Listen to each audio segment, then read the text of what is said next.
Hello again, fellow YouTubers. Welcome back to me doing something actually Vanguard related. We're actually doing another deck profile. It's Gabrielle. It's Gabrielle. That is the deck profile we will be doing. And you know, it's funny. I never considered Angel Feather really that threatening of a clan until this deck popped up. I played this deck a couple of times, and yeah, it's a terrifying deck. Before we begin, we should probably get all the pieces. All the dice. Now we're missing a few.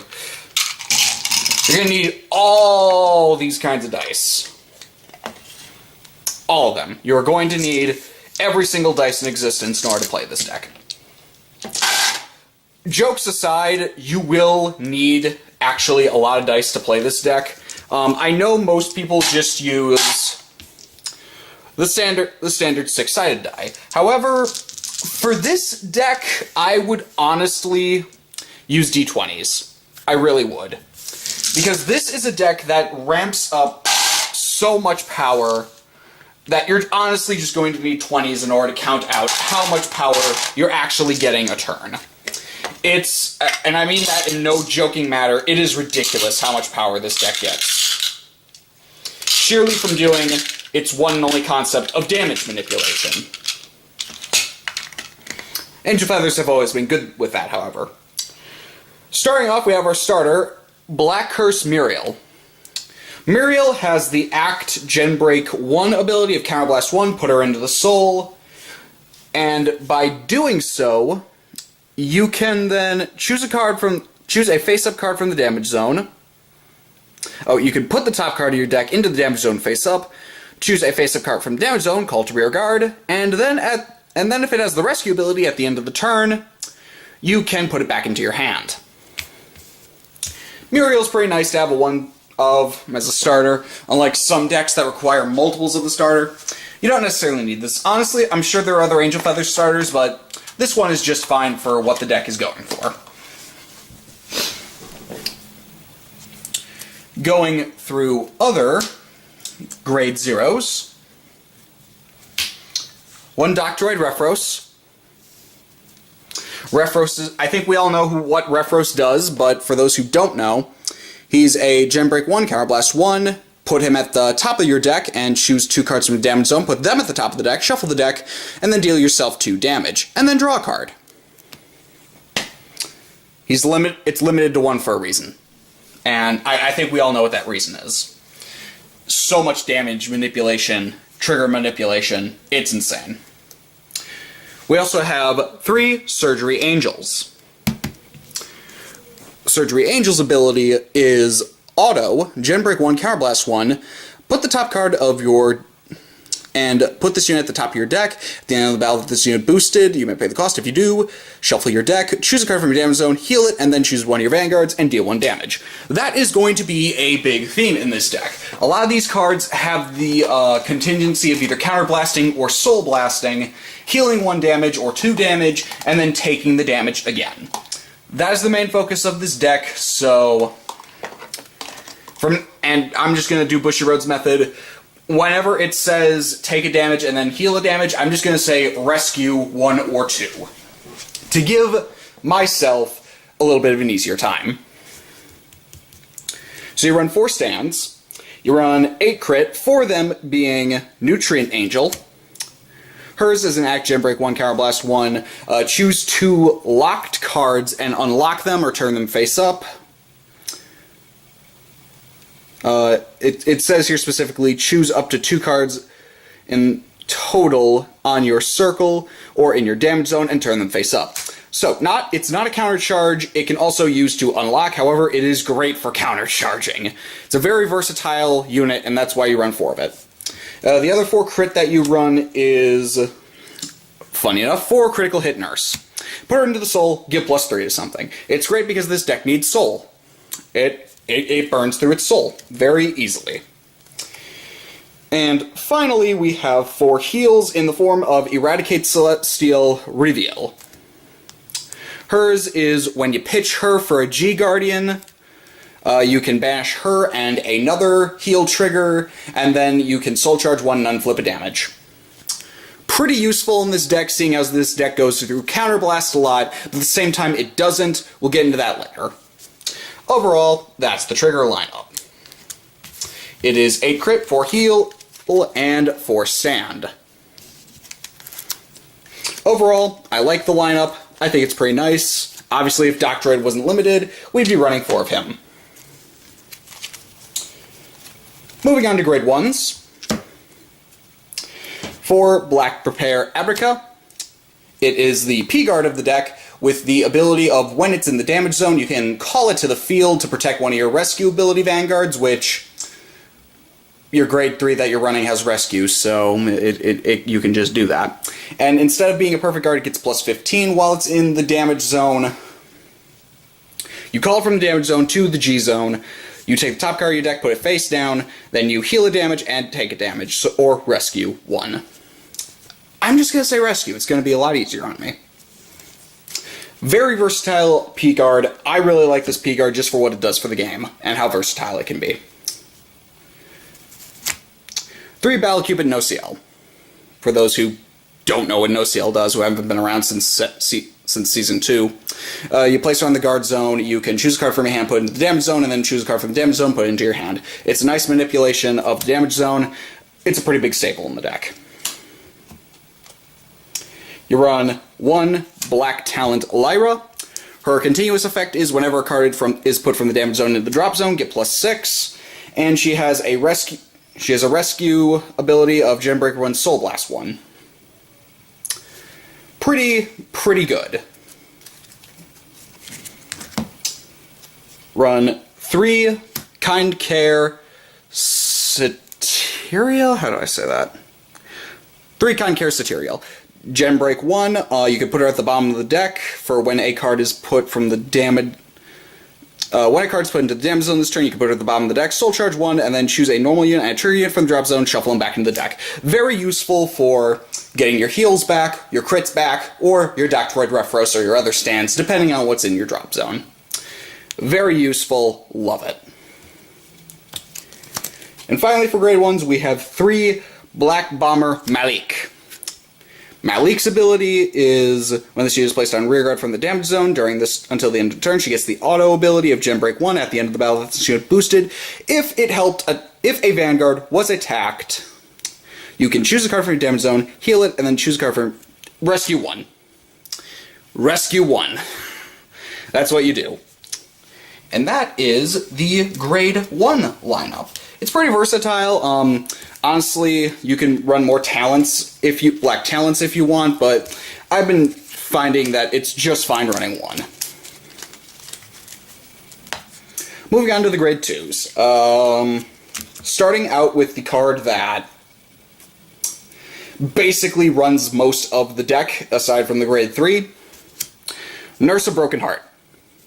Genbreak 1, when a unit is put into the damage zone, this unit and your Vanguard get plus 2. Given how many rescue abilities are in this deck, this thing gets crazy. Enough said. For your grade 2s, your other grade 2s, I should say, you got Thermic Shot Nurse. Grade 2, 8k. Genbreak 1, when this card is put into the drop zone from your damage zone, you can Soul Charge 1, and if it's due to the effect of a rescue ability, you can call this unit to rear guard.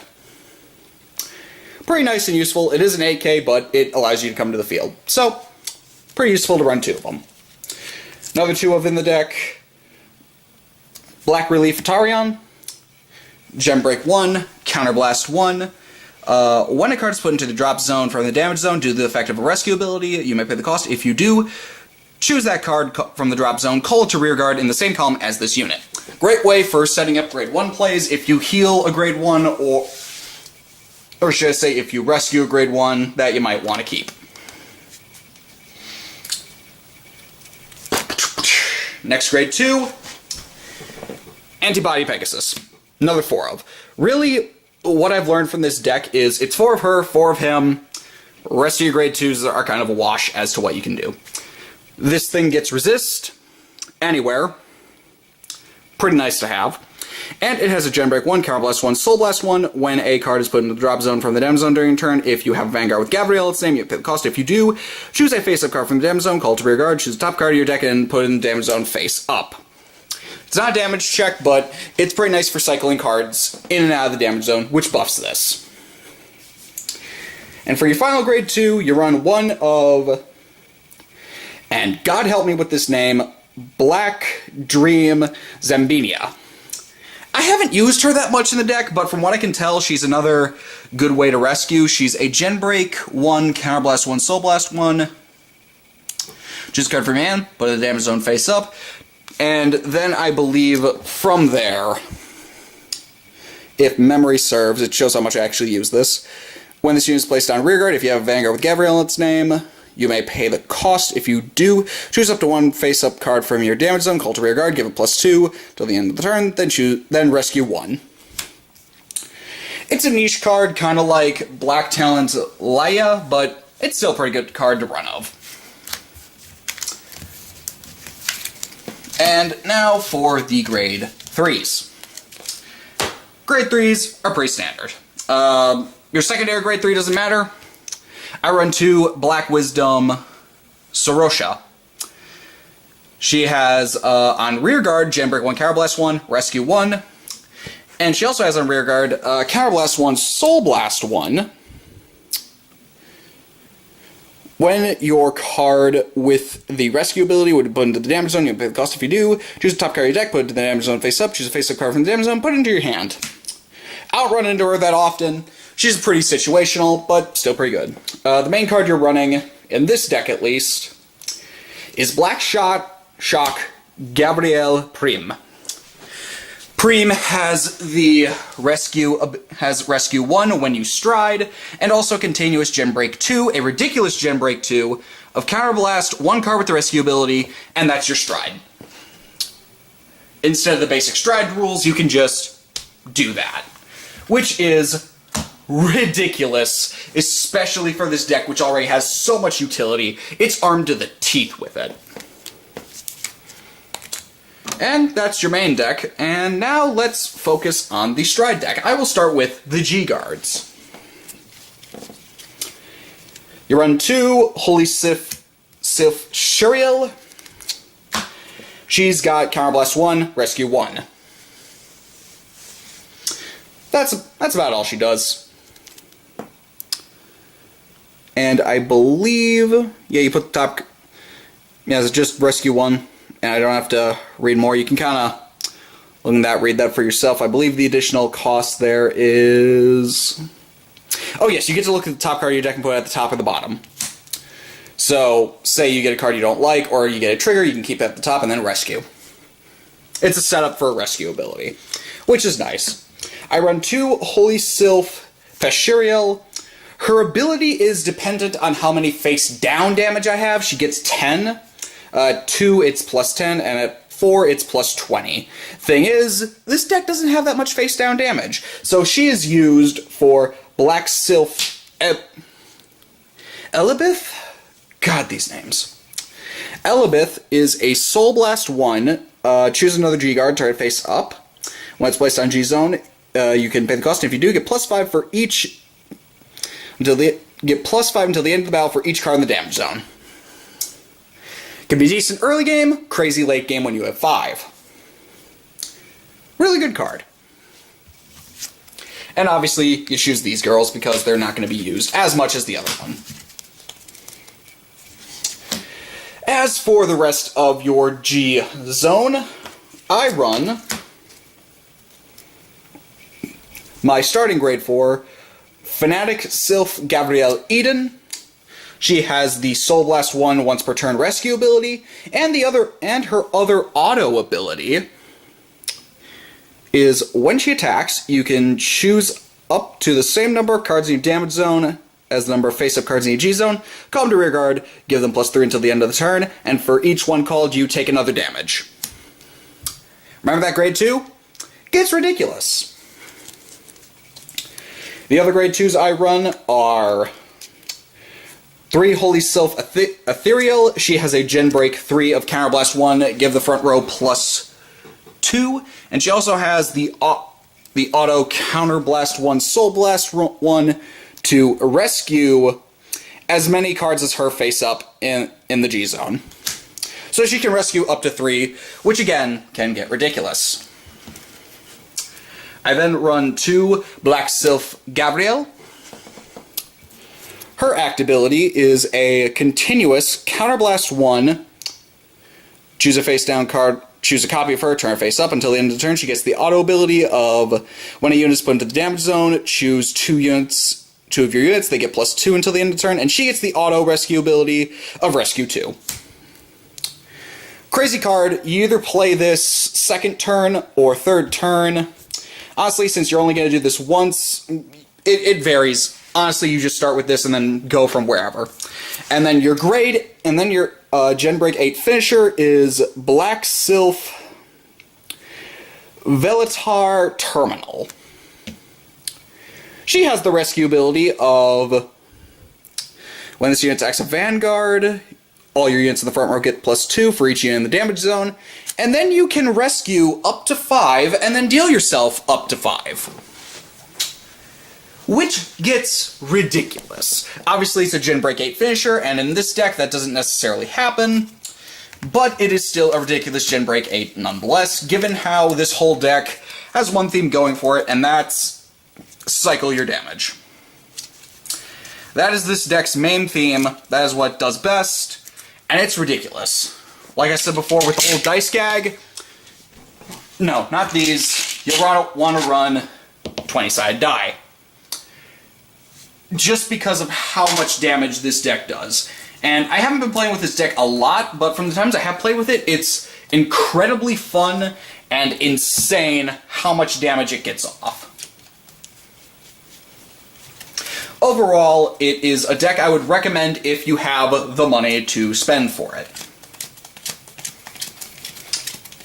And in final thoughts, again, I never considered Angel Feather to be that crazy of a clan until this deck showed up.